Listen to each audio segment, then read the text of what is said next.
خبر شامل کریں۔ آپ کو بتاتے چلیں کہ سندھ میں غیر قانونی معاشی سرگرمیوں کے خلاف بڑے پیمانے پر کریک ڈاؤن کا سلسلہ جاری ہے۔ غیر قانونی سرگرمیوں میں ملوث افراد کے خلاف پاک رینجرز اور پولیس کی مسلسل کارروائیاں جاری۔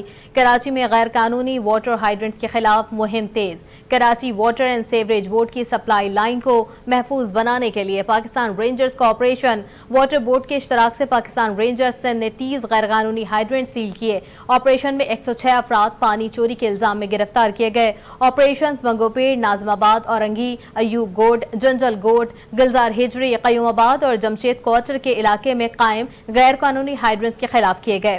آپریشنز کے دوران water boards, Motors, pipe, cable سمیت واٹر پمپ سرکاری تحویل میں لے لیے گئے۔ اس سلسلے میں 21 FIR بھی درج کی گئیں۔ صوبہ سندھ میں غیر قانونی طور پر مقیم غیر ملکی باشندوں کے خلاف آپریشن بھی تیز۔ ستمبر 2021 سے اب تک تقریباً 3432 غیر قانونی طور پر بسنے والے غیر ملکیوں کو گرفتار کیا جا چکا۔ اس کے علاوہ مختلف جرائم میں ملوث 843 غیر ملکی باشندے بھی گرفتار کیے گئے۔ حکومت کی ہدایت پر رینجرز کا ذخیرہ اندوزوں کے خلاف آپریشن جاری۔ غیر قانونی طور پر ذخیرہ کی گئی پیٹرول، چینی، گندم، کھاد سمیت دیگر اشیاء خرونوش بھی برآمد کی گئی ہیں، جبکہ سندھ، اندرون سندھ اور کراچی کے غیر قانونی طور پر ذخیرہ کی گئی چینی کی تقریباً 1,50,000 سے زائد بوریاں برآمد۔ 28 آپریشنز میں 74,579 لیٹر پیٹرول برآمد، جبکہ 78 افراد گرفتار کیے گئے۔ ہب چوکی سمیت کئی علاقوں سے ہزاروں لیٹر ایرانی پیٹرول برآمد کیا گیا۔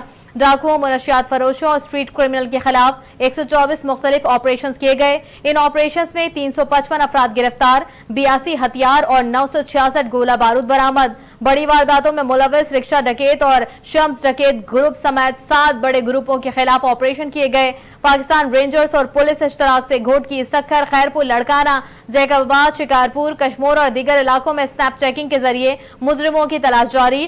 کنکوٹ میں رینجرز اور پولیس کی انٹیلیجنس بیسڈ آپریشن میں 2 آرمز ڈیلر گرفتار کیے گئے۔